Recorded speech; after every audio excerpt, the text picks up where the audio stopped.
联合国大会总辩论，中国外交部长王毅讲，第2758号的决议已经解决台湾甲中国伫咧联合国代表权的问题。因也咱国讲，这个决议并无讲到台湾，嘛无确认台湾是中国的一部分，要求中国莫阁一直讲一寡有空无顺的话来欺骗国际社会。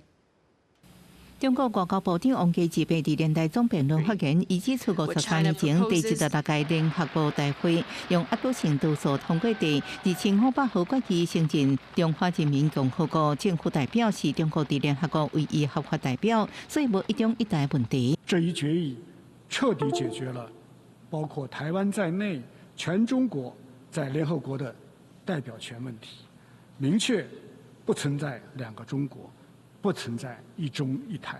联大第2758号决议的内容，既未提到台湾，也没有确认台湾是中华人民共和国的一部分，更未授权中华人民共和国在联合国代表台湾。外交部要求中国停止误导国际视听。咱的外交部严厉谴责，佮表示台湾甲中华人民共和国互不隶属，才是台海客观现状，甲国际社会公认的事实。联合国大会顶悬，咱的友邦甲非友邦，拢有力挺台湾的声音。In the Far East, the prospect of a disruption of the tenuous peace across the Taiwan Strait is alarming.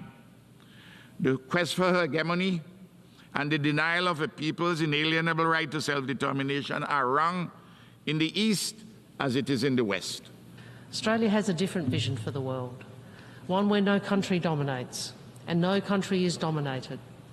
When disputes inevitably arise, we insist those differences are managed through dialogue and according to the rules, not simply by force or raw power.